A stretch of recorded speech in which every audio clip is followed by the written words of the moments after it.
Welcome to this month's episode of The Secret Grange, where we're digesting the interview with Charles Coulombe on, I guess, evangelization turned out to be the core topic, but that wasn't what I thought we would mainly be talking about. But honestly, it was kind of a better conversation that way than what I expected to be talking about. So I'm pretty glad about Yeah. What did you were you hoping for more of kind of like the lead up to what formed the Catholic worker movement, or what were you hoping for?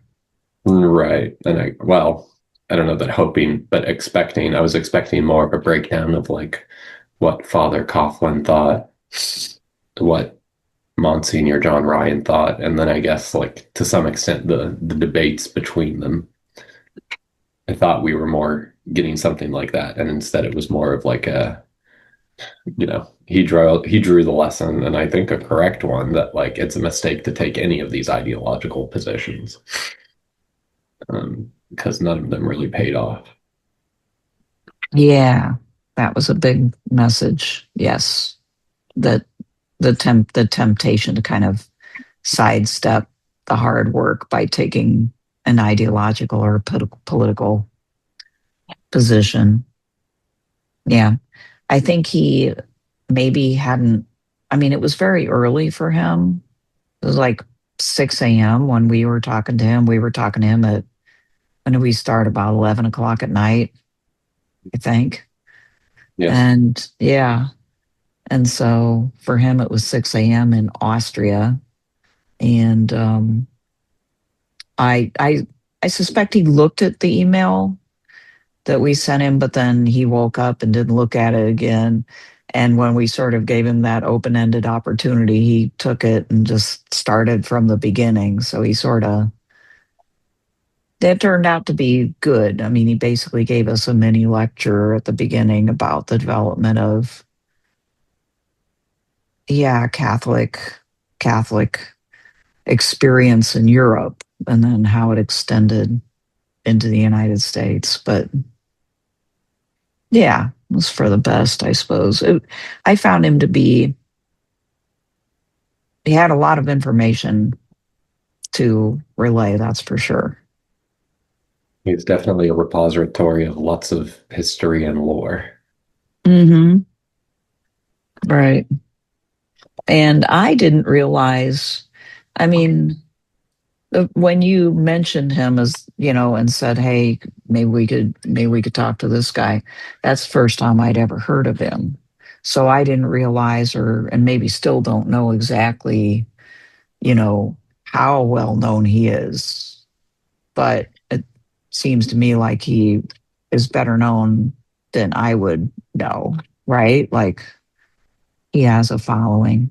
Yes, I talked to Deacon Chris today, and he'd never heard of him either. So, which echoes with talking with the worker scholar that moved in, and further reinforced that my media diet and what I take to be, the normal kind of Catholic content on the internet on YouTube is not actually what lots of other Catholics are encountering, which I guess makes Mhm. sense. How could it be otherwise? Um, It's the algorithm, right? The algorithm gives people kind of what they're curious about and gives you more.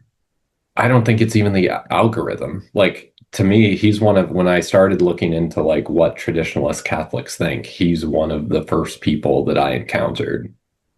Okay. And so I've just been taking it for granted that, yeah, that he's more of a touchstone for a lot of people than he is. I think because he's a touchstone for me. Hmm. But um, anyway, my point is, the algorithm didn't send him to me. I just went looking. But I guess lots of people really don't go looking. They just let the algorithm figure it out for them. So does he have a fairly good following? Like Uh, what, how would you characterize it? I all I know is he is a common present in traditionalist circles. Okay. I couldn't characterize who his following is.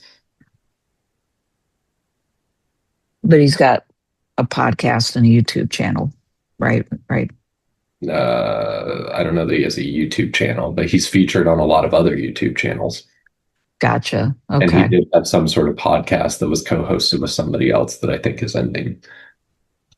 But Hmm. he is very out there if you but go looking. Yeah, I have no doubt. He seems like a very, like he's done it a lot. He's got a decent personality for this type of thing. When I think of like, if I was, I guess the people who would come to mind for me are people I've already encountered, like, oh, Dreyer, for instance, Rod Dreyer, the new polity people, people that you and I are both familiar with that are sort of like, for instance, I believe Atlantic Magazine currently they've done more than one article on Rod Dreher, who I believe is not a Catholic. He's Orthodox, right? But still in that zone. And they just put out another one this month. So he has this, he's obtained this status of like kind of emblematic of this perspective. So I would think of him, and I don't Rare, know. you're Yeah. saying, Yeah. and emblematic Yeah. a Christian perspective. Kind of traditional, Christian traditionalism. No. Uh, I don't. I guess I don't really take him to be a traditionalist, but perhaps I'm missing something. And he is Orthodox enough. I feel like you're far more likely, if you're a genuine Orthodox who chose to convert, you probably have traditionalist leanings of some sort. But I mean, Yeah. I don't know. He seems to me as Okay. just a liberal. I know that's the typical traditionalist critique of Rod Dreher is that he's just a liberal. Mm. He's, well, maybe I need to read the article. I've read some other stuff by him. I believe I read a book by him. Anyway, Yeah. Well, and seems if what fairly we're talking about critical the of, Benedict option, it sure reads to me as a right liberal more than as a traditionalist. But obviously, there's overlap between these two well, realities. I mean, he's rejecting an awful lot of the modern liberal world by retreating. I mean, you can critique him for being wrongheaded about whether retreat is good enough to like block out all the bad things about the modern world. Probably correct that he's incorrect, but for a lot of us, that's kind of what traditionalism is you know um, critiquing the modern world and all of the problems associated with, and sort of wanting to, as much as possible, buffer oneself from those things. I just think lots of right liberals do that. They don't have to become traditionalists. Okay. In Kansas, there's people that, live in traditional families. They're just fundamentalist Christians, and they have home churches, and they discipline their wives and stuff like that, and they call themselves traditionalists. And they kind of hew to their version of like the biblical truths. So I think that traditionalism is kind of a big tent word, and that might be part of the problem. Is, I mean, obviously Coulombe wouldn't call them traditionalists; he'd call them knuckleheads, most likely, right? Because they're evangelicals making it up as they go along. But but Maybe but Puritans, something like that. yeah, Hmm. yeah. But there's that larger kind of notion of traditionalism, which is just we don't like what's going on now, and we want to escape it somehow by creating a cocoon, and that's the Rod Dreher vision too. So I think that's this, like the societal version anyway of traditionalism is it more looks like that. And so then Catholic traditionalism, such as Coulombe is trying to like to discuss, is relatively not known by comparison, right? I mean, wouldn't that be fair to say? Not known by mainstream society. Even by even by like the the type of traditionalists that we just got done talking about, like no Western Kansan who's trying to rule his family is ever going to hear of Coulombe, and like Rod Dreher types and front porch Rod Dreher types are not going to know Coulombe either. So like, but at the unless same they just get time, on the internet and Google Catholic monarchy, in which case he's very likely to see, appear very early. there's where it is like it wouldn't occur to them to even use the term monarchy. So I mean, that's where I think that he represents a different point of view within that traditionalism big tent, you know. And I think it would totally follow for a Catholic or an Orthodox to be interested in monarchy. Most of their history has been thoroughly inflected by monarchy. It I mean, would, that's why I went down that rabbit hole. It's to me that's a more obvious question. It's a totally obvious question if you're converting to a pre-modern religion to wonder what was the political arrangements more or less endorsed by this religion for most of history. yeah, I mean, I agree, that's logical. I bet it doesn't occur to most of them. And that I suppose it's because of just the world in which they actually live so far doesn't reflect that they are not asking that question, Mhm. right? Like, Which goes to my point that they're just by default right liberals.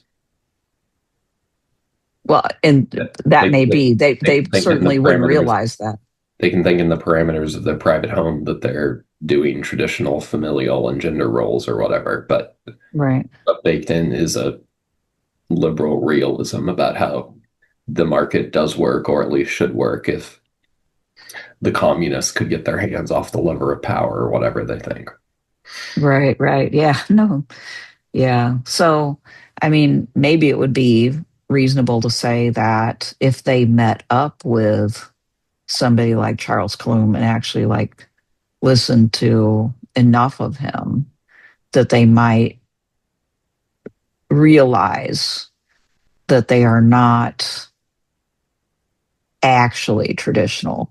And of course, even Coulombe can't be 100% because of the context that he's, but like at least intellectually he is, because he's thought about the whole previous system and how it went together, and the critique of liberal power, which is based on I guess ideally anyway, popular consent and just power, right? Whereas if I've got it right, like the monarchist position, at least ideally, which is what we got to talk about, right? Because like they did abuse their power sometimes, but ideally, their authority was based on, it was actual authority. It was based upon something more than just their ability to wield power. Divine and natural law. Hmm. Right. So they were appealing to this context, a moral context that was bigger than them, and that was even supernatural or transcendent, that their rule was supposed to be embedded in, and that limited them, right? Correct. That's why most theories of monarchy are what are called limited monarchy as opposed to absolute monarchy, Hmm. which is what Right. most people think of monarchy. They think of early modern, late ancien regime absolutism. Hmm. But a lot of the proponents of limited monarchy would say this was a decadent bourgeois form of monarchism. And on that point, Yeah. both the Carlist counter-revolutionaries and communists can agree that absolutism is a decadent bourgeois form of monarchy. Yeah. Well, yeah, read Hobbes and you'll see that transformation in action, the end of divine right ideology, so to speak. Mhm. Right, and the miseducation that we get, like I don't feel like I was miseducated by a lot. in public school. Like I don't have the typical grievance about they made us leftists or whatever, or they didn't teach us at all. But I did absorb this false idea that I said that monarchism is easily equated with divine right of kings, and that is easily equated with basically kingship at any time and place. Hmm. That's amazing. I got no education at all until I like got out of high school. You are lucky, man. Well, Kansas public schools. Yeah. Well, great. I can't really, I mean, I had one kid that went through them. I think he did all right too. So, I mean, by comparison to what I got, he got an excellent education. Mm. But like, I guess the bigger point is, yeah, I mean, there is this older concept of authority, and it's based on the notion of wisdom and wisdom coming from something beyond oneself that's sort of embedded in tradition and long practice, right? And I don't know, it's useful to me to think about that and to hear, Colombe's ideas, not because, and I think he would even agree with this, not because, the solution to our problems are necessarily to somehow force monarchy back, which we can't do, and would probably get a bad one if we could, but rather to like realize what's wrong with modern leadership. I mean, would you agree with that or see part of his message as that? Yes, yes, and that ultimately we still are kind of under a crypto tyranny. If we use the sort of Aristotelis categories that tyranny is the bad version of a monarchy, we haven't escaped this kind of issue. It just manifests as take your pick. I assume he means just the president and the deep state, but I would add to that a better definition is the abstract domination of capital. That we're Mm-hmm. still under a kind of monarch. It's just Or of a negative sort. it's a dictator, not a monarch, right? Because a monarch has that authority, or he's not a real monarch, right? And capital, as well as other aspects of our lives, are simply compulsive. Is that the right word? They Also, exercise compulsion. Yeah. mhm. Yeah. So we should maintain the distinction because, like real authority comes from wisdom, and capitalism is a mechanism. It's not a human, it's the result of human actions, but it isn't necessarily human creation. Sure. Maybe that's a little strong, but it's like not a matter of choice. It's a development that we are now enmeshed in. I think so. Right, but at the more mundane level, I mean, I think one of the three or four things that's convinced me to be some sort of at a rarefied level, some sort of monarchist is just accepting most people I run into are viewing the presidency as basically a monarchy that we get to vote on. But Yeah. structurally, the same need is being fulfilled by most people. And the same, from a cynical modern perspective, the same sort of superficial or superstitious behavior and magical thinking about the monarchy is still alive and well in a Mm. sub-theocratic or post-theocratic sort of way. Yeah, that's true. Yeah. People see the president as the big daddy. But you can't, I mean, this is part of what I think this perspective has to offer. If you are able to vote for them, and if they are trying to please people or be popular or make themselves happy by acquiring power for its own sake, it's not good authority, right? So like the person's adulation for this or awe for this figure is misplaced because it's just a projection, or at least it's partly a projection of their own Fantasy. lack of qualifications to like lead, right? Hmm. Yeah, Demagoguery. It's classically called. right, Hmm. right. So there's a big difference in reality, even though people treat them as though they're somehow magical, wise figures that can make things Powerful, happen. able to just Right. change the price of gas and eggs. Yeah, which they can't, which, this is another thing that just shows you just how magical the thinking is. They don't really have the ability to do that much, on their own. It takes a lot of acquiescence and a lot of cooperation to get anything done. And if a president can even change like the price of eggs, it's through all sorts of throwing money, at various industries to subsidize and prop them up so that your price of eggs can go down. So he can't just command anything to happen and magically make it happen. And we end up paying for all of that in a different way, right? So if our eggs are cheap, but I'm paying taxes like crazy to subsidize somebody for my cheap eggs. I mean, I'm preaching to the choir here, but like people can't see the connections, so they think that a president has a lot more power than they actually do. And they don't realize they're not getting a benefit. Oh, overall, they're not getting that much of a benefit. Sure.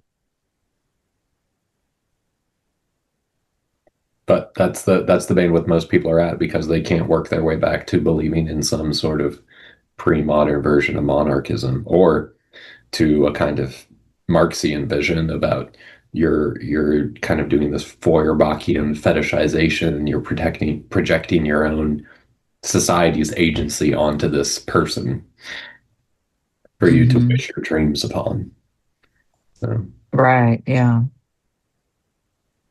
Well, there's probably a lot of factors we can talk about, but another factor that he talked about that I think resonated with me is just the idea that, and you've mentioned this before too, a traditional monarch, occasionally like will focus on one little thing or one person or whatever, but generally speaking, leaves a lot alone kind of out of necessity. And so, in reality, especially in previous times when we didn't have the technological capabilities we have now, a lot of people could live most of their lives being very minimally observed or regulated by a monarch, whose government would only step in under fairly dire or extreme circumstances. So people's relative freedom, one could argue, would be greater in that type of situation than in a surveillance state where, the Pentagon and the police department are trying to like figure out how to use AI to basically watch people 24/7. Yeah. right. I mean, I've been reading some of his Complete Monarchist book, and he talks about how like pre-modern English kings actually probably had more or less as much power as current day English kings, which is to say very little.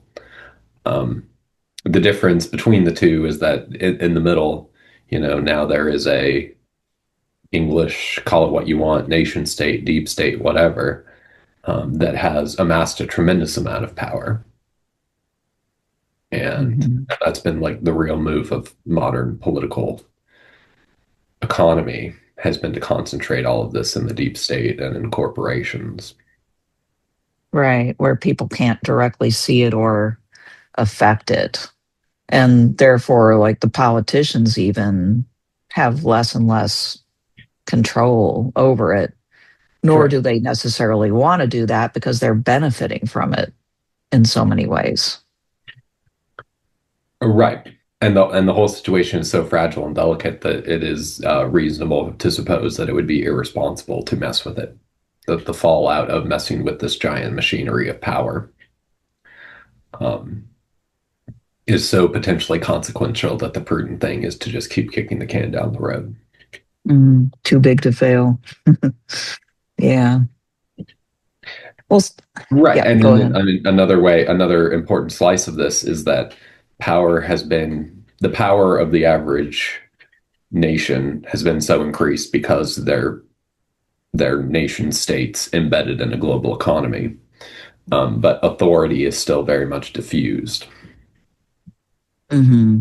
But from this perspective, certain things that were taken for granted, like um, that the state did not have a monopoly on violence, that if something bad went wrong, people went around, formed a posse comitatus or whatever, and basically turned into vigilantes to enforce the king's peace, which sounds utterly barbaric to us.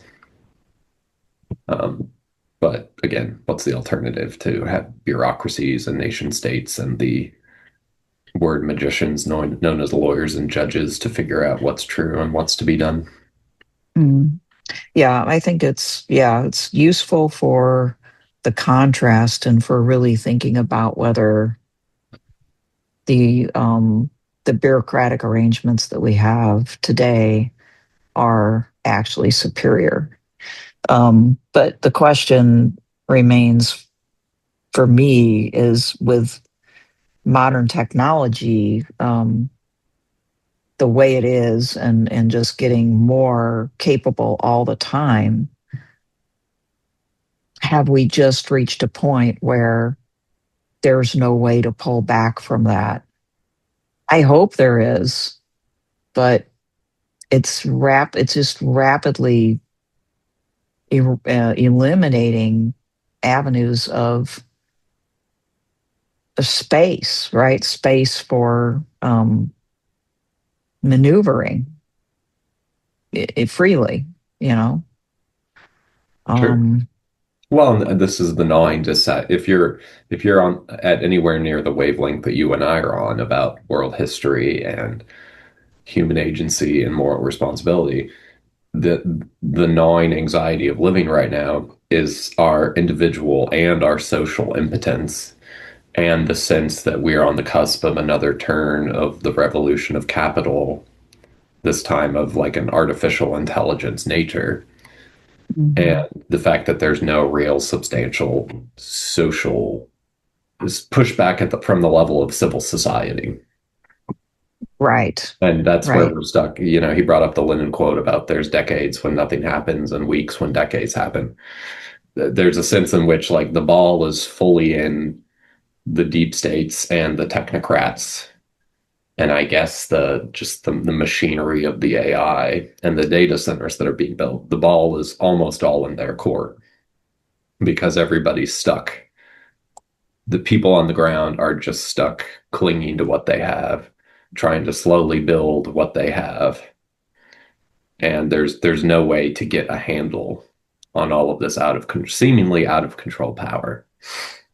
Right. That really characterizes uh, our lives right now. And there's a lot of dismay and I think a dawning realization that we've just lost an awful lot of power and autonomy and a feeling that we can't do anything about it because the people who would claim to be authorities don't really, first of all, don't really represent us because they do represent some sort of elite. We're seeing that very clearly now. The if it was ever not known, the whole Epstein files like drama certainly gives you a taste of that. But I mean, it should have been clear already. Um, and even the politicians who are not very responsive to us cannot seem to control these technological developments. They don't have an interest necessarily in doing so. They don't really understand them. They're changing so rapidly that even if they did, they might not be able to like catch up with it.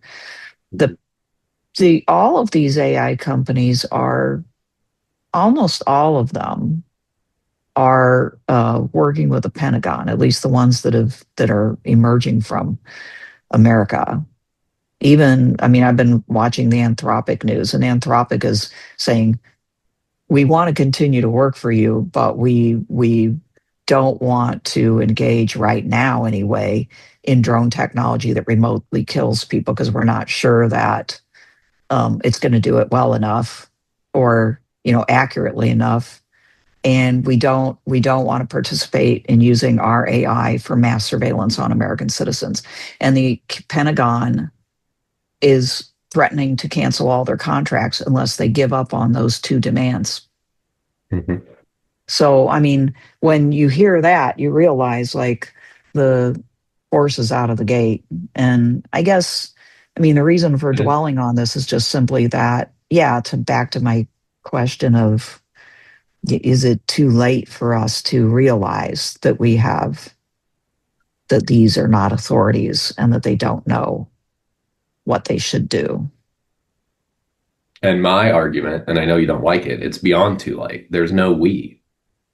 There's no we to mount an analysis like this. Who was we? You and me, I guess. I But who else do you know? Yet, and I'm not saying literally nobody, but like, how many people do you know in real life that could follow this discussion? And I'm not just trying to be elitist, but like would follow it.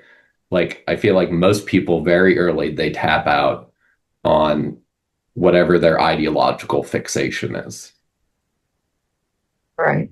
Most people, way before we get to this kind of discussion, they're saying things like, well, what if AOC runs for president next time? Yeah, right. Like she's going to be able to save us. Or what, like there's a hundred versions of AOC out there. Right. But Yeah. Yeah. And I mean, I get why people, uh, why their thoughts go there because to them it's more plausible or, this is like the low hanging fruit, right? Like, well, what else could possibly happen if some, if the Democratic Socialists can't somehow save us or, the Democrats change and they yeah, to save which I'm us? like, where are the Democratic Socialists? Can you tell me? DSA? Like, who are we talking about here? The DSA still, as far as I can tell, is relatively ineffective. You've just got a few politicians in certain key areas that have managed to go ahead and get elected, but they're still acting relatively as individuals. So there's no, Mhm. it doesn't seem like there's very much like a concerted effort, party wise, And obviously, even the big so. victory for these people this year has been Mondani, and it will be another instructional case of both what can be done and mostly how little can be done. Right. And you still have the concern about the capability and technology because as much as I would, I mean, you know, I I think, I'd roll the dice given the very few choices that we have and see what a democratic socialist could do. I'm not under the illusion that the type of like control and power that this technology represents and the amount of money this represents wouldn't corrupt basically anybody. And that, socialists have been corrupted for sure in the past. So, you know, it seems more powerful than they are. Therefore, putting your hopes in that seems ultimately kind of naive, but at the same time understandable, you know. Understandable as a coping mechanism, as a Yes, form of but denial or bargaining to try and pretend that we are not in the great existential situation that we're in. yes, I mean, people are looking for is there a way out? And that's Mhm. normal and even logical, I would say. What else are you going to do in a way, right? But Sure. Well, I would say truly face your existential situation and find God. mm, That's yeah, the bleak. I mean, he tossed off a line. I looked it up, but it was after he talked about how, you know, everybody, American Catholics were making their bargain, with one slice of the ideological spectrum that they could buy into. And then when he pointed out that fundamentally none of them really got what they wanted, the New Dealers kind of got what they knew wanted, just at the expense of Catholicism being a socially meaningful force. Um, then he said Hobson's choice, which I looked it up, and it basically just means take it or leave it. Hmm. I guess it used to be this horse dealer, and he would give you either you take the horse closest to you or you don't take a horse at all. And No.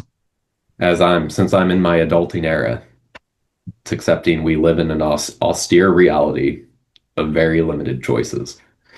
Hmm. And either you can just accept a mundane reality where survival, a minimum of thriving, and practicing religion is about all you can hope for. And if you shoot for much more with that, you're making a deal with the devil in some way or another.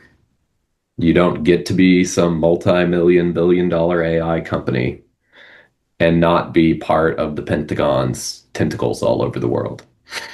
Of course, yeah. Going to be given some sort of version of the talk about how the real world works, about what the adults in the room want done.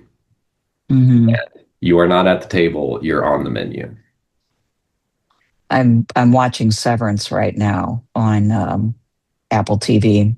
Mm-hmm. People should watch that. But Should. anyway, I mean, they should. They should. Mm-hmm. It's I won't go into it a great deal, but some people will know the reference. But it's about like the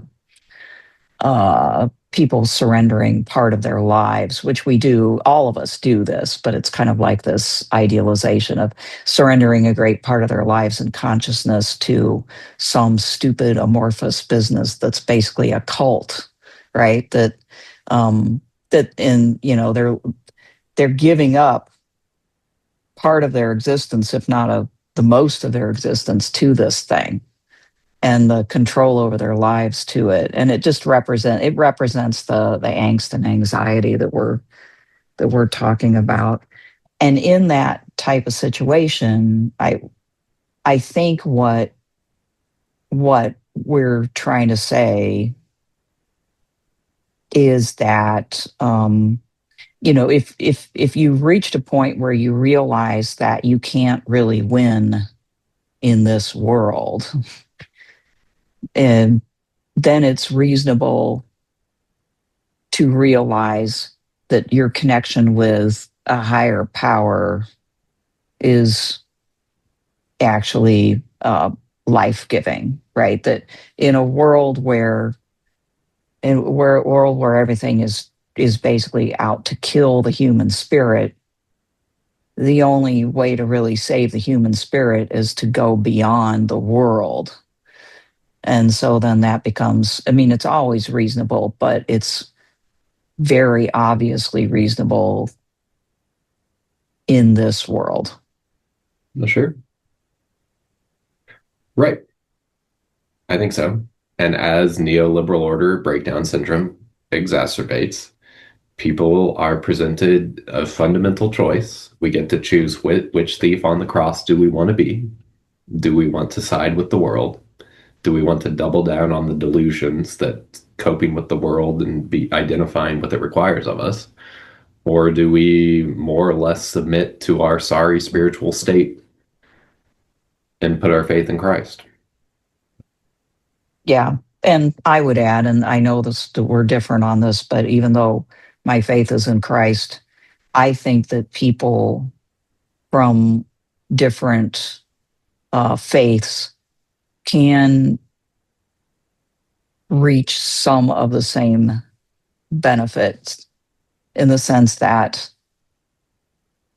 they're all like reaching for something higher and trying in their own way to reach that and to unite with it.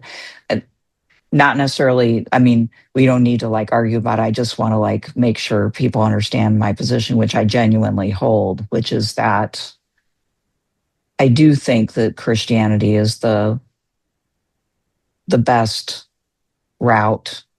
That's why I'm a Christian and a Catholic. And I don't even know if you would disagree with this personally, but I think maybe we disagree a bit. I would say anyone who is fervently trying to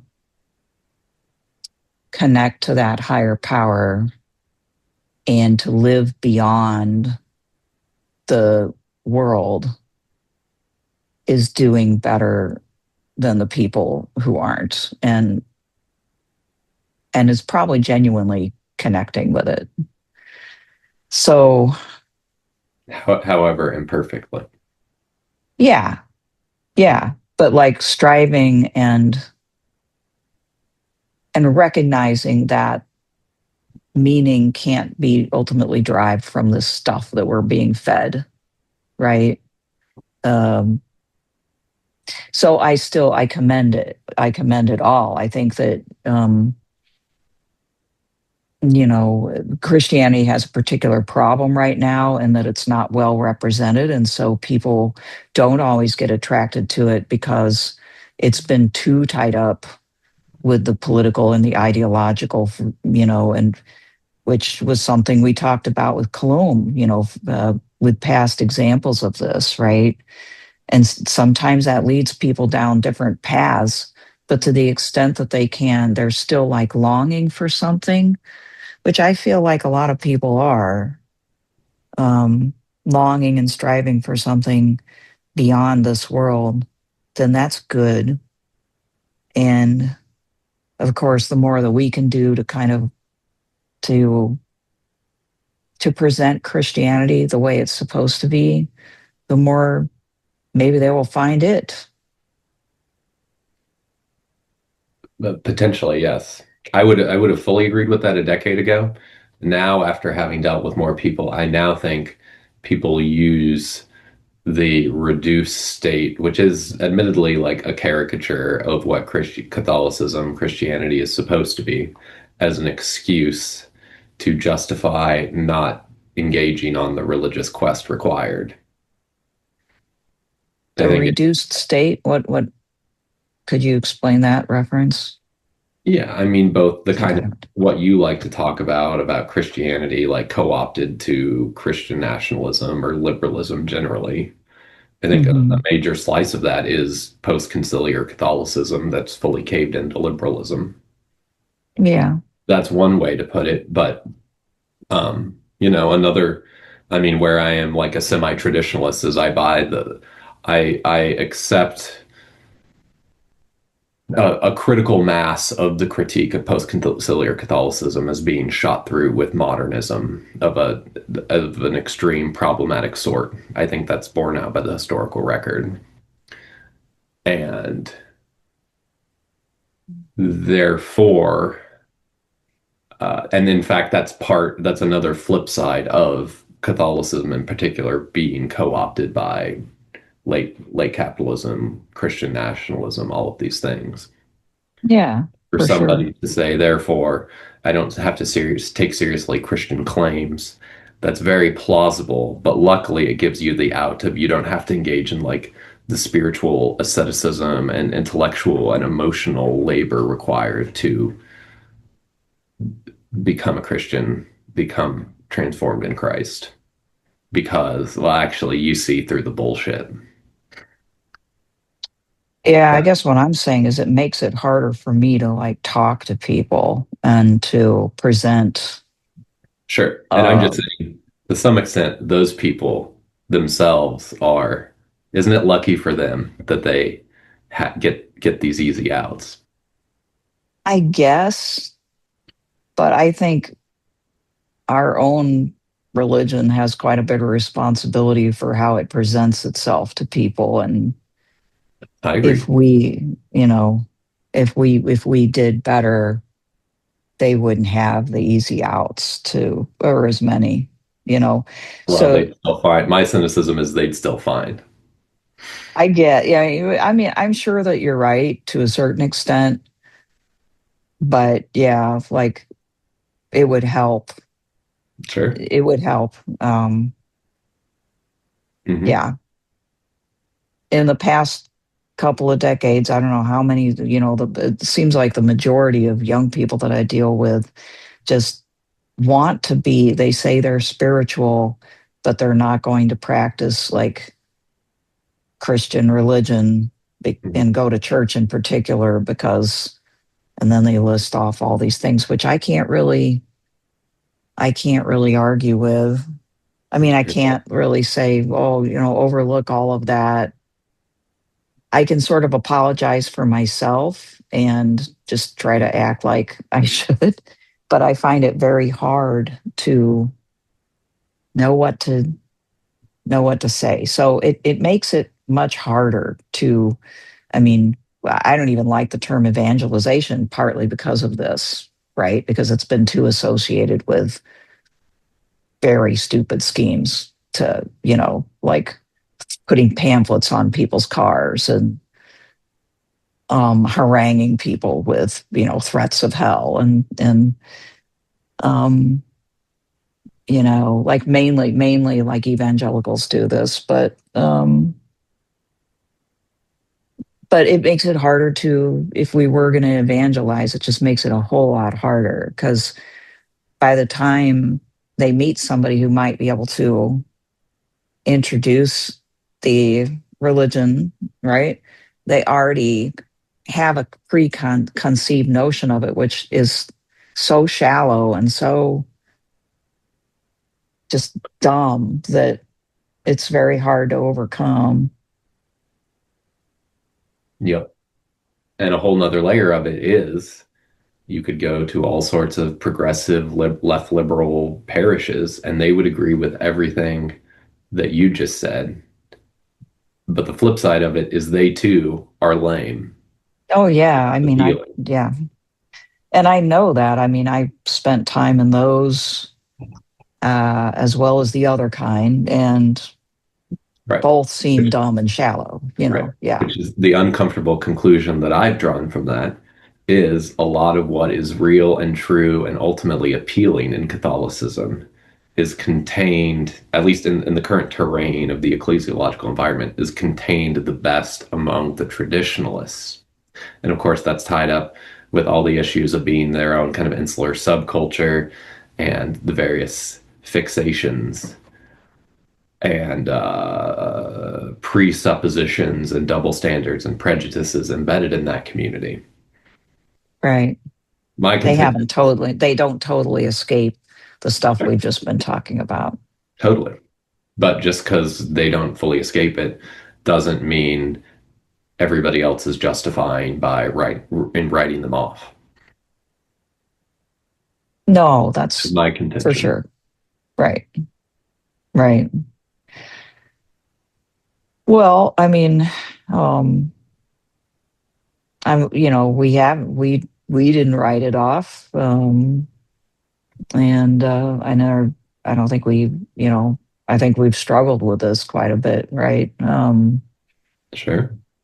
And, I mean, probably the biggest reason why is simply that uh, our current world is so flawed that it allows you to kind of open up your mind to thoughts, whether it's thoughts on the fairly far left or on the as I put it in the show notes, the traditional right. You know, to be open to those ideas and consider them and see what you can gain from them. And if I could go back 10 years, I would say, and don't make the hasty, hysterical conclusion that somehow or other engaging in these is going to lead to sort of tangible effects, like in your Mhm. life. And also that you, once you're sort of persuaded and armed with these arguments, that you will be able to explain it to other people. Both of Right. those Yeah. things we talked about, I mean, a long time ago, the distinction between wishing and hoping.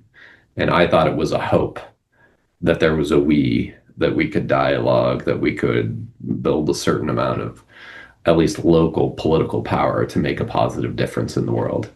And I now look back on that as like 90% wishing because whatever potential for that sort of thing does exist is so gridlocked and overwhelmed and dominated by forces that will do not want it to be so. Yeah. Now in particular, right?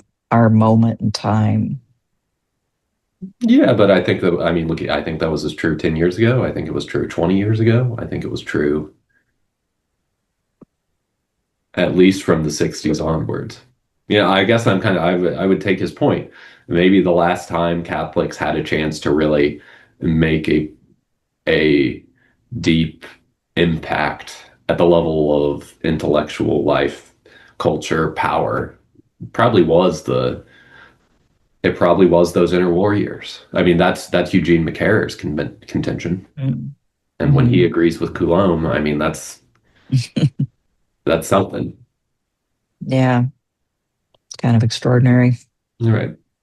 So yeah, I mean that's very much how he presents it in Christian Critics that there was all this intellectual ferment, and then with the New Deal and post-war Reconstruction, Right. door Yeah. was shut. That kind of, yeah, closed the door to real innovative ideas because the New Deal rescued capitalism.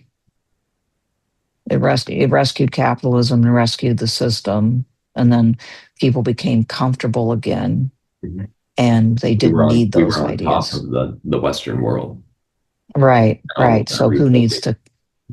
to? Hmm. Right. Yep. So one thing I wanted to make sure we talked a little bit about is his, and I think but we may have heard like slightly different things. His like account of the American founding included going back earlier to the more the earlier colonization of parts of America, right? The Spanish, the German, you know, the you probably know better than me, but people other than like the Brits, basically.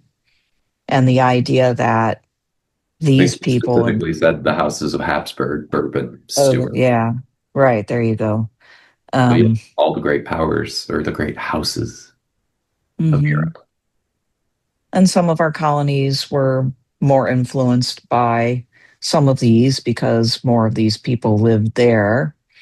Mhm. Um, and so I felt like he was trying to like trace a line from these early settlements and saying, I think at one point he literally said, no, it wasn't, the English that uh, really characterized the origins of America. It was these other people, Mhm. right? And I know why he wants to do that. It's because those other people were Catholic, right? And therefore, you could then make the argument for the Catholic origins of America, and then somehow make the argument that we sort of lost that thread, but it's still there. It's kind of our origin story.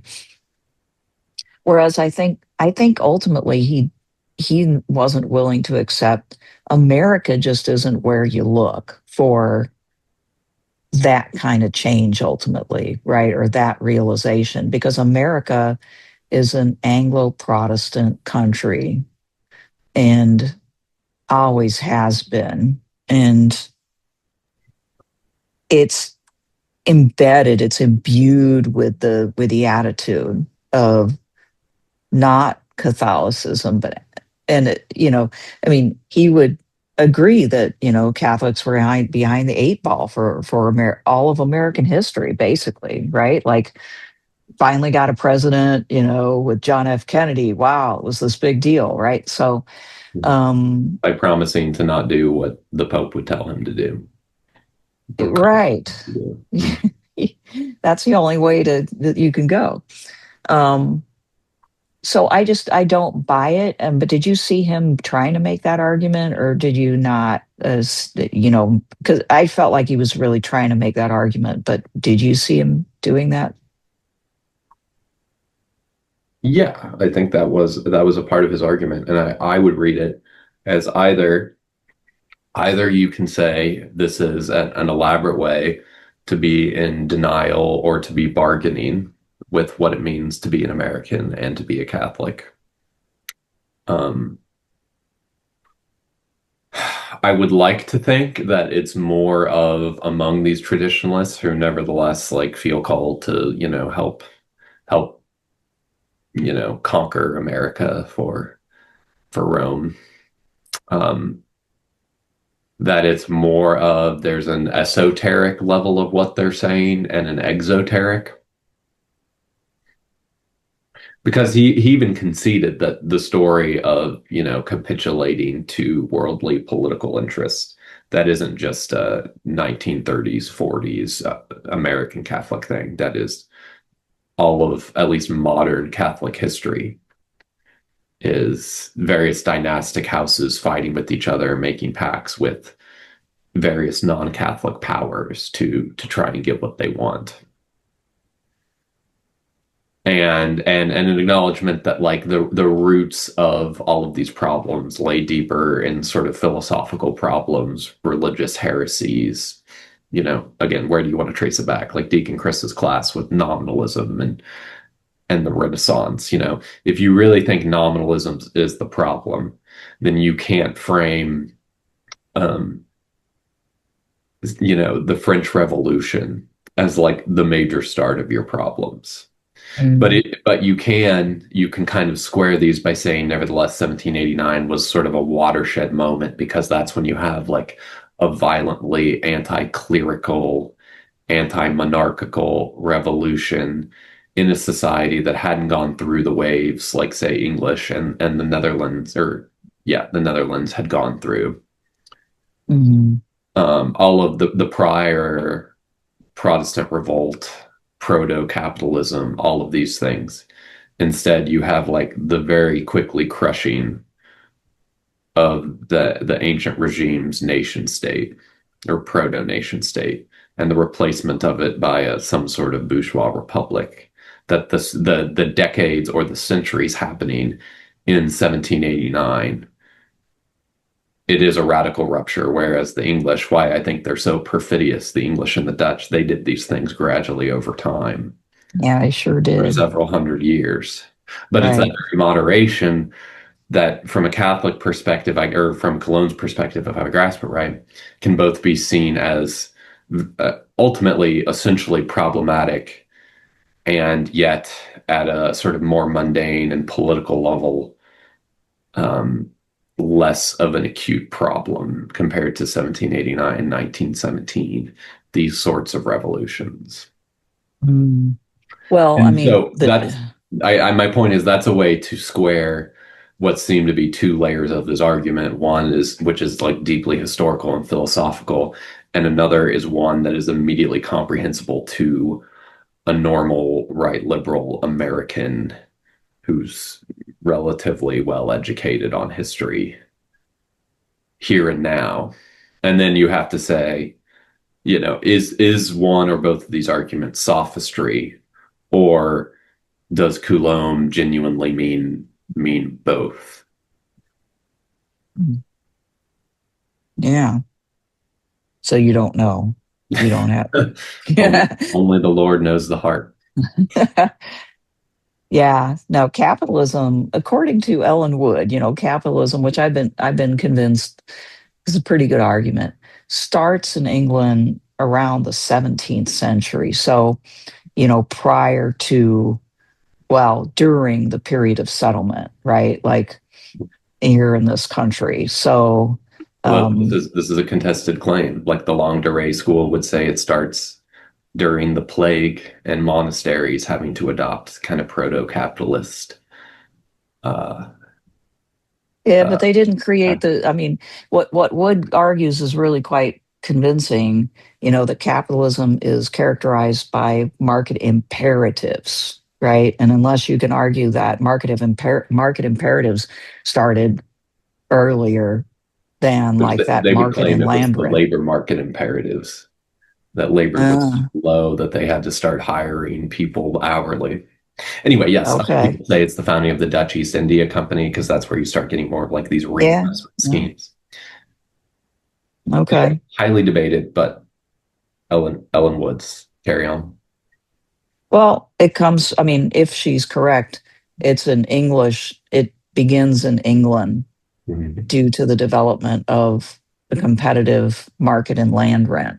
So it begins in agriculture, in the transformation of English Possible agriculture. because the proto-bourgeoisie pillaged the monasteries, and then Okay. the aristocracy enclosed all the peasants' lands that Well, care. yeah, it starts with enclosure, right? I mean, that's Well, before that, enclosure the dissolution of the monasteries. Anyway, with Henry VIII. yeah, more like the cronies during and after him. Yeah, the Thomas Cromwell types. Okay, where's the market there? Just explain that. Well, it's like the proto market. The market is all of these church lands are worth potentially a lot of money. So I'd say Hmm. that's like where the market begins when it ceases to be a place for the church to basically extract some sort of rent and goods, and it's turned into something that's privately owned. Were they selling it or renting it to farmers or tenants? A bit of both. Well, then that's the competitive land rent system. So, so we're talking about the same thing. But anyway, carry on. With what? I mean, basically, I'm just saying that that dynamic came from England, and it was the English people who largely founded this stupid country that we live in, and therefore have imbued it with the same mentality. We're a capitalist country through and through. We started that way. Right. You know, we And never his had any contention, respect for, for like traditional monarchy. The people who came here were rebelling against it even before they really rebelled. And it's it infuses the country, right? So like I, I don't think we it's not plausible to reach back and say we have like this earlier identity or this Catholic identity. It's well, just not. I think it goes to his quote, and I wrote this down. Well, maybe I slightly summarized it, but either it's a quote or I insist it's the essence of what he said. He said, "This country is not an idea," or yeah, this country is not an idea. Croutrone and the platypus people disagree. Their whole project in situating it in the wider bourgeois revolution is that it is an idea, not an idea, but a country. By which he means, I think, a kind of pre-modern construct of it's a geographic body of space bounded by an ethnos, probably not an idea, but a country, and above all, our country. Who's And our? our country, I don't know, you, me, and him, and He's not all living the here. yeah. Well, let's take a half step back. It occurred to me we could maybe try and apply analogically. I think like C.S. Lewis had this apologetic argument that, like if you face the evidence of Christianity in the Bible and whatever, you have three choices, that Christ is either a liar, a lord, or a lunatic. Yeah, I've heard people say this, that this is his argument. So Hmm. analogously, I think if we try and apply these categories to Coulombe, when he says, obviously he knows what nominalism is, he knows about the long history of revolutions and how America got to where it is, and he's not in denial about all the English influence. Now, one of the ways he goes about it is you can, even with the English stuff, you can try and trace it back to like the Stuart lines, and there's a kind of Catholic history that they desperately try and cling to. Even it was interesting, like with these traditionalists, the way they like all these think pieces were written when Charles III was whatever coronated, made Mm. king. All of this Hmm. talk about like what this means, and even though this is an Anglican ceremony, nevertheless, there's this deep class Catholic substratum. Um, Hmm. I don't know. I think it's of a piece with what I'm going to say. So Coulomb is not a stupid person. No. Um, and so when he says, nevertheless, there was a kind of Christian spirit that animated American society until the 1960s when the quote unquote moral consensus broke down. I think you have three analogous to liar. Like, is he lying either to himself or to us or to everybody because he cannot accept the radically anti-Catholic nature of, call it what you want, Anglo-Dutch, bourgeois, Masonic American society? Is he lying to himself or us and or us? Is he Lord, I guess in this case, is he a very adroit political strategist? And he has all these layers of interpretation, and he's giving the moral consensus argument is sort of the introductory layer of his nested political philosophy. Or is he crazy? Is he a lunatic? And I guess which is another way to say is he lying to himself or something like that? Well, you don't have to be a lunatic to lie to yourself, right? Sure. Or I guess maybe I the could lunatic would be, is he like schizo? Is these hypothetical layers I'm suggesting, if he was a lord slash political genius, are these just different facets of his personality, and his sense of self hasn't integrated these no, I different mean, layers of thought? I think he's trying to spin a narrative that will save America, right? Like, Mhm. one way to try to do that is to give people a new narrative and change their identity somehow, right? So that after all, we're not like the Ferengi of the globe, if people know the reference. I don't know if you do or not, but they're like the capitalists of Star Trek. They go around just trying to like win economically at every turn, no matter what corners they have to cut. So we're not that, but rather deep in our hearts somewhere we're this other thing. Not because it's necessarily true, but because it would be nice if people believe that, because then it might change their priorities. There's a lot of people who do that. They try to give people a different narrative, and create different horizons for them, so that they can live in a different horizon or a different context that's better.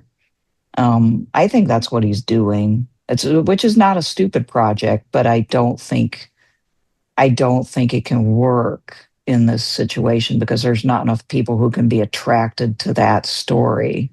Mhm. Um, Unless, well, you say not enough, but what if his point is to basically exert an influence? I'm not saying this is like his point personally as his agenda, or like he's some sort of puppet necessarily of other forces that want to sort of use him to influence perception. But to me, it would be sufficient to explain it that Catholic traditionalists, if they really think deeply about what we're supposed to believe, are, my preferred term is sociopaths by the standard of Anglo-American liberalism. And that is an uncomfortable position to hold. So, to me, a minimalist explanation of all this is they don't want to have to live in that extreme contradiction. And so, where can we grasp some thread, however tenuous, to reconcile ourselves to the American political situation? mhm, right. Which where it would probably just be better or more honest to say that's an irreconcilable difference and that you can't rescue America, I'm right? just I'm just a seditious, treasonous fanatic. um, you can live here without, and basically obey the laws without having to try to make yourself part of the fabric of what amounts to a fairly crass, youthful country that doesn't have a whole lot of wisdom or intellect, right? Now, people living outside this country look up to us and they say, "You guys have a lot going on," and I realize that, The like, rational there's a kernel of the beacon on the hill argument right, that we are right. number one in a It's certain dynamic, way. yeah.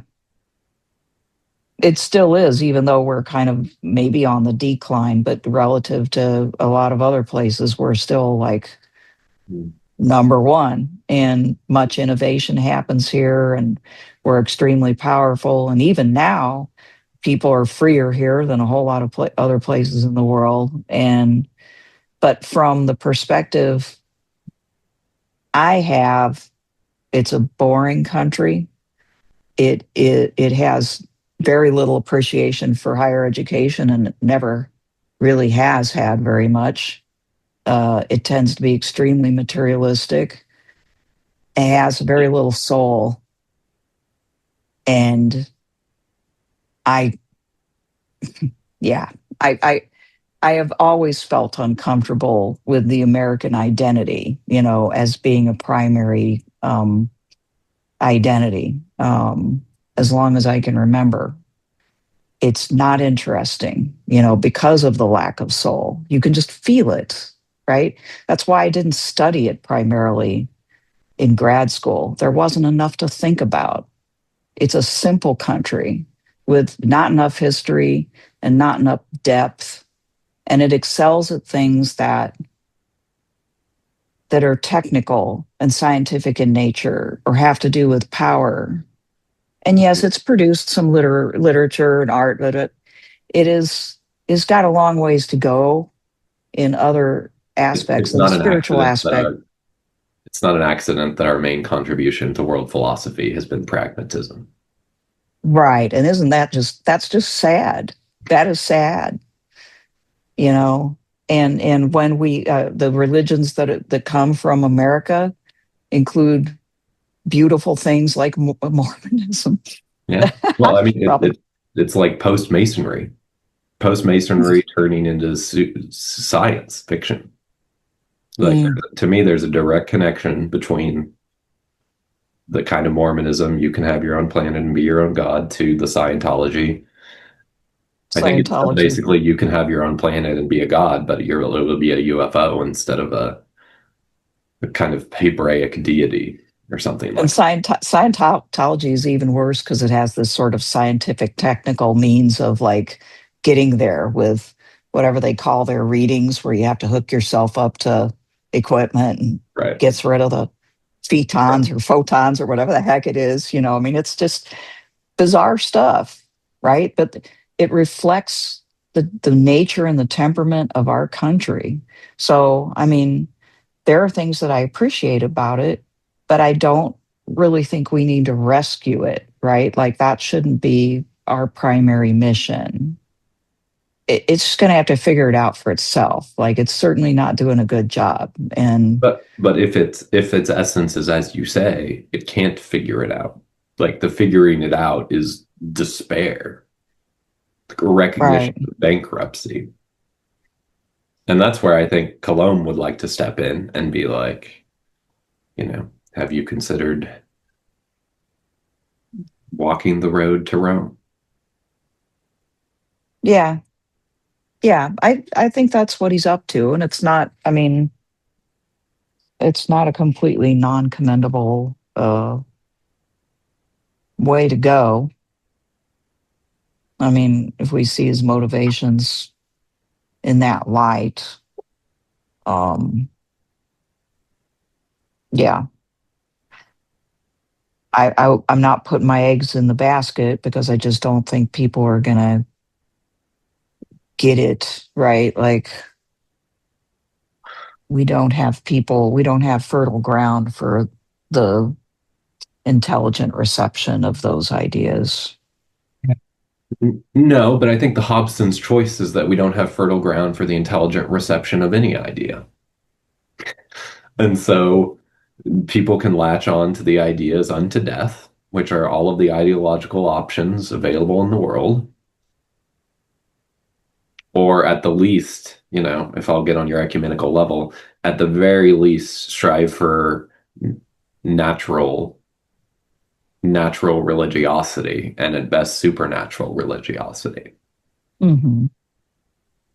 Like it's either, I mean, this is where, again, 10 years ago, I would have been much more resistant to this. And now I'm like, oh yeah, I guess the only way out is personal conversion, radiating out to familial and social conversion, and praying for miracles. Because there is no coherent civil society that has the agency that has the consciousness and then the agency to even begin to struggle to take holds of the reins of power. Right. Yeah.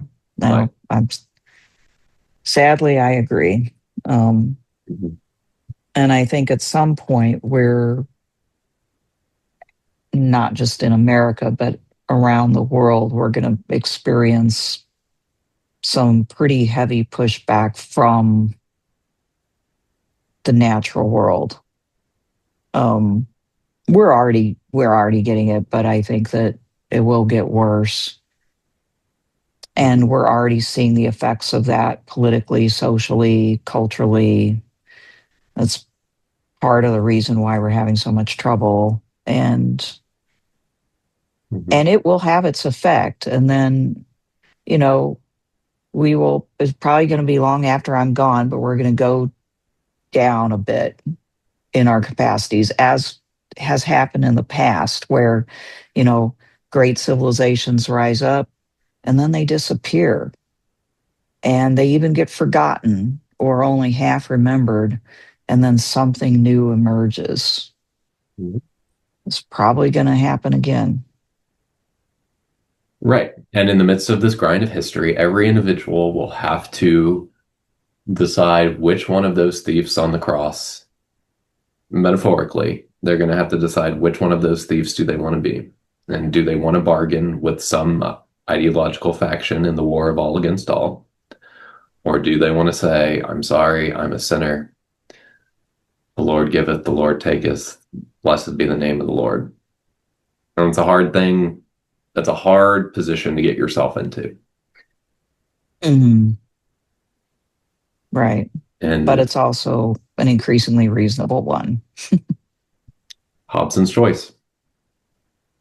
Hmm.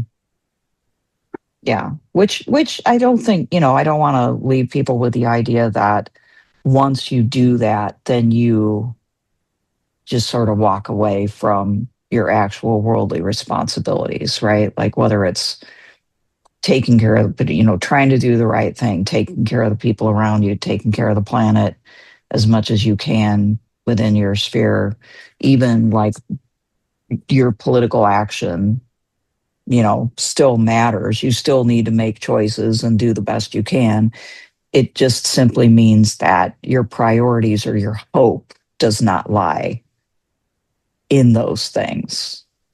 Um, and you're not imagining that by doing the right thing, you are going to be able to change fundamentally the situation. Right. The point is to, I mean, it's overworked, like overused and abused, but it's the point is through all of this spiritual practice that it affects some sort of transformation of you, Mhm. like in a spiritual, ontological, and at the very least, sort of phenomenological and psychological way.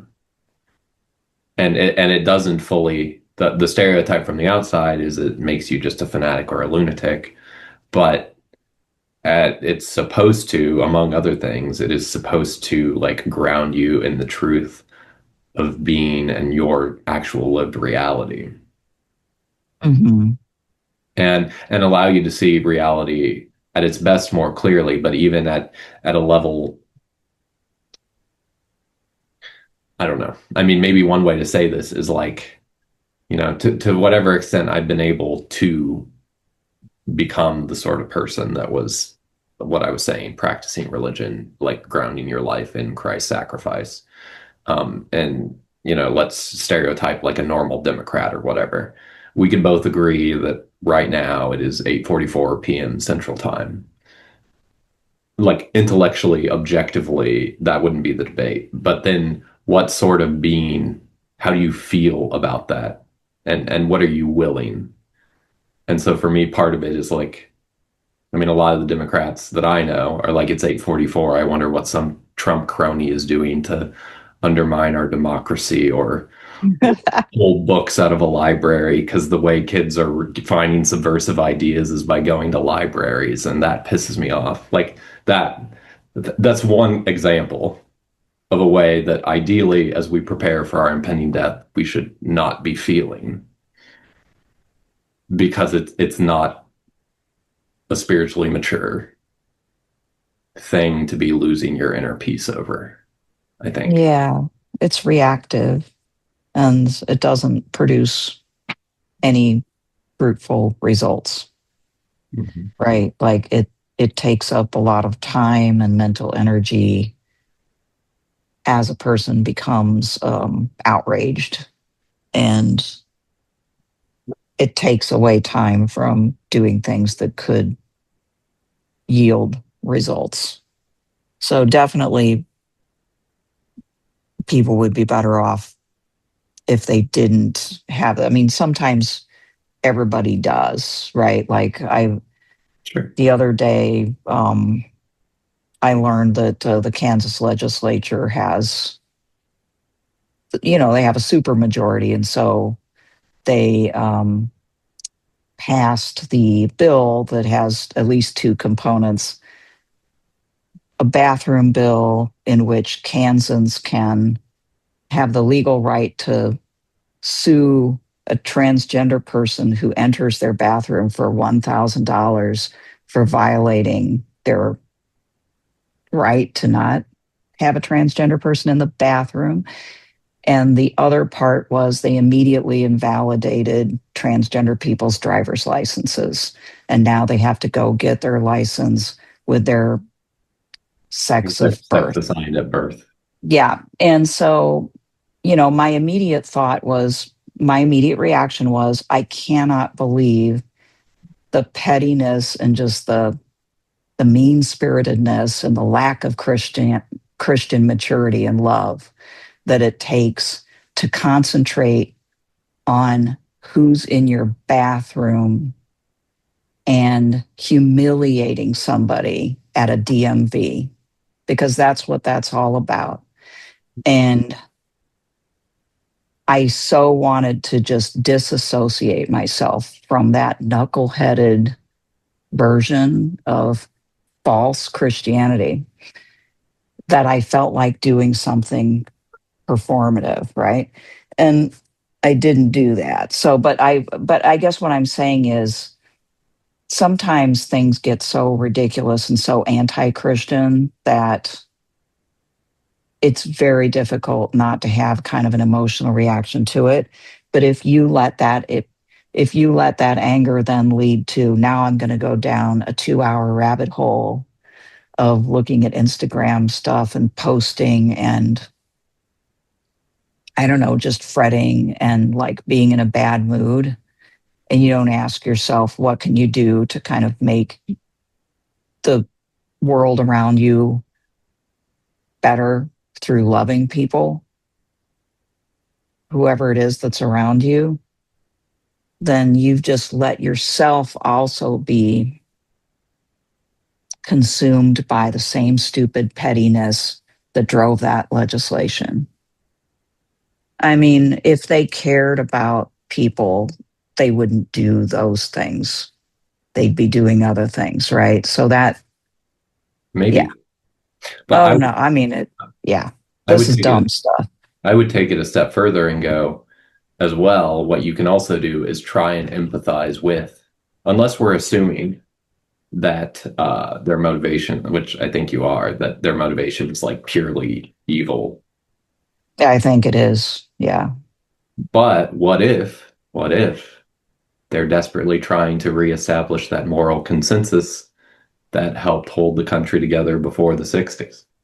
Well, if they're desperately trying to do that, they're doing it in the stupidest way possible, right? Like by But, focusing on but by bathrooms. definition, if you're someone, if we're in like a war of all against all and you have minimal power and very little authority and legitimacy, everything you do has to be done in a stupid way. You don't have the social capital to do things in a smart way.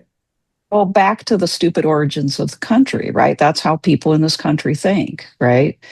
And more so now than ever. But I mean, the most that I can do, and that's what the book was partly about, was looking at the origins of the fear that lead to the kind of moves like that, the sort of like, I hate you and want to humiliate you moves. instead of the I want to help you and love you and make a world where maybe you don't feel like you have to be this, like hung up on a particular identity because you just are loved. Um, so, I will grant that a lot of people who are in this position are there because of fear and resentment and And also um, feeling like the other flip side, they're desperately trying to rebuild the moral consensus. They also, in their own ways, tend to feel fearful, oppressed, scared. yeah, even though, yeah, like many of the people who are driving this are wealthy and are not oppressed and they're yeah, they're making bucks off of all this. But yes, like As are many of the people that claim to love trans people, trans joy. for sure.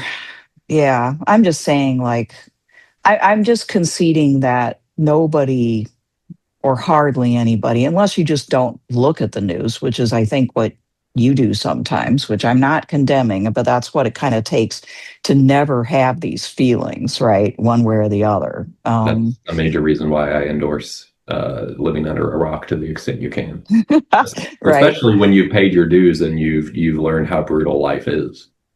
Yeah. And But you're not just trying to be a Pollyanna, you're just modulating your consumption of toxic information.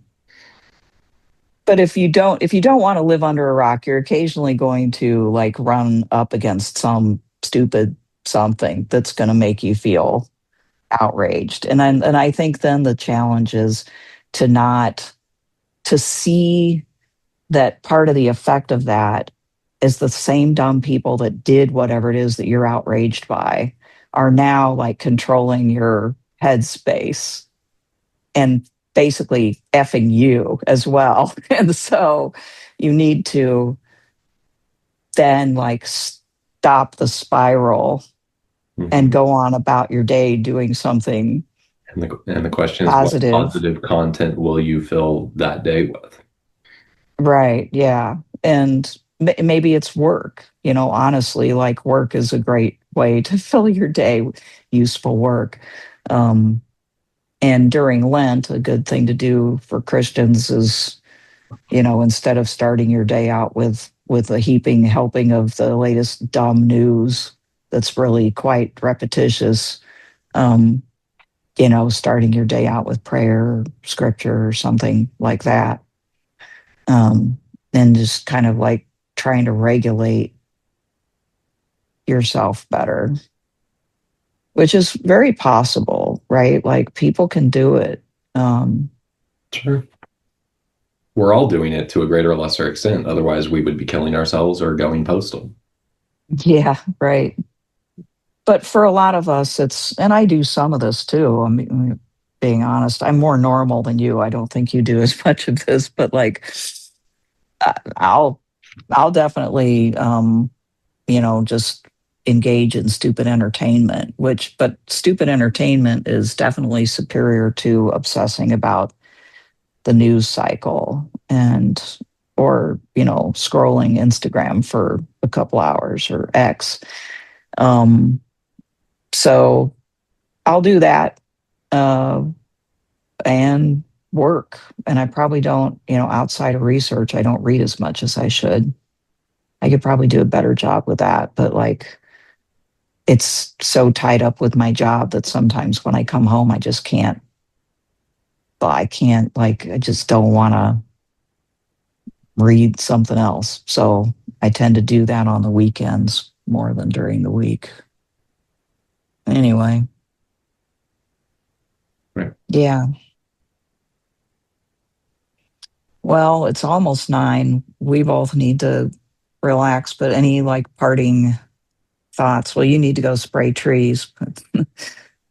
All right. um, I mean, I did have two more points I wanted to hit. One of them is pretty quick, but he okay. brought up hoping that the Morin Institute would know better than him what the Catholic worker position vis-a-vis the presidential election in 36 was.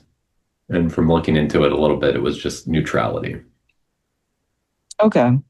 which dovetails in a way with like kind of what I'm advocating, and uh, what he's advocating with the evangelization is like you don't need to rush in and like do.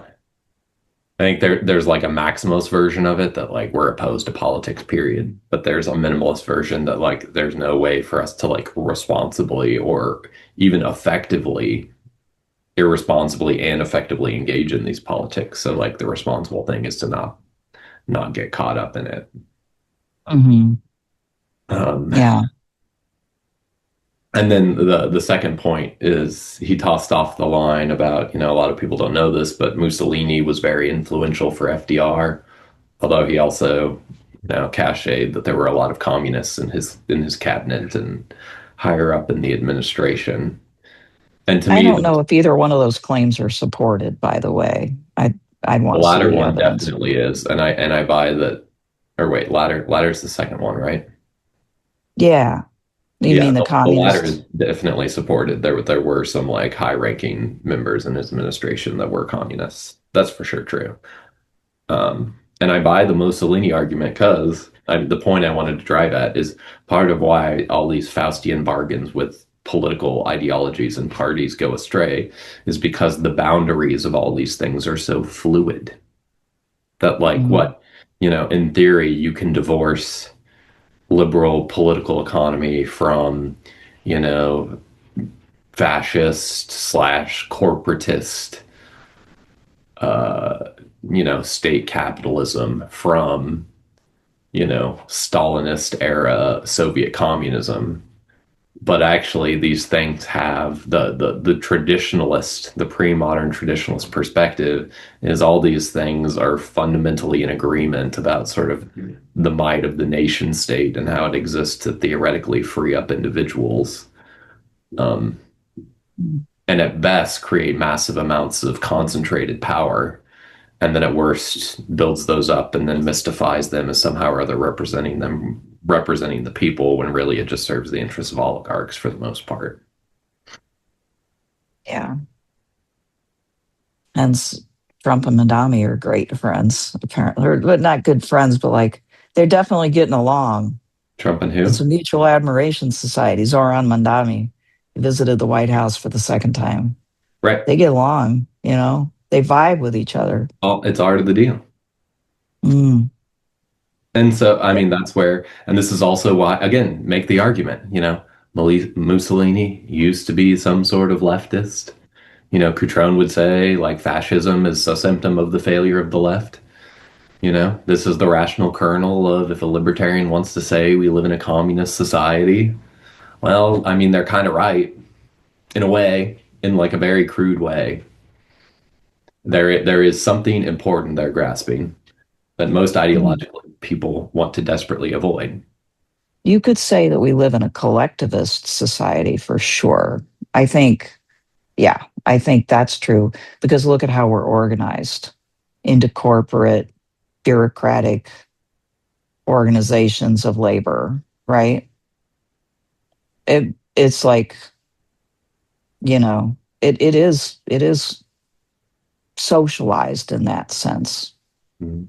right? Or Hardly anybody has like this would be the platypus independence. distinction. Is it nationalized instead of socialized?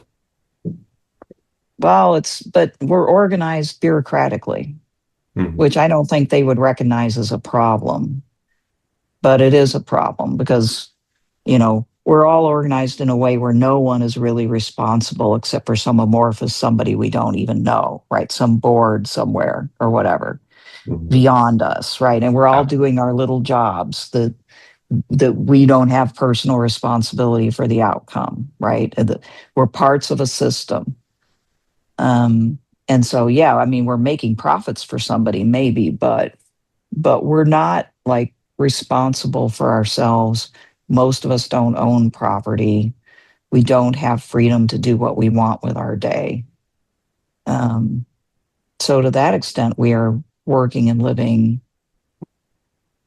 whatever you want to call it, in a collectivized way, which is not great for the human spirit. Mhm. Uh-oh. And in a far more alienated and abstractivized and quote unquote rationalized, crackpot rationalized way than most pre-modern people before that were bounded by more by natural limits. Right.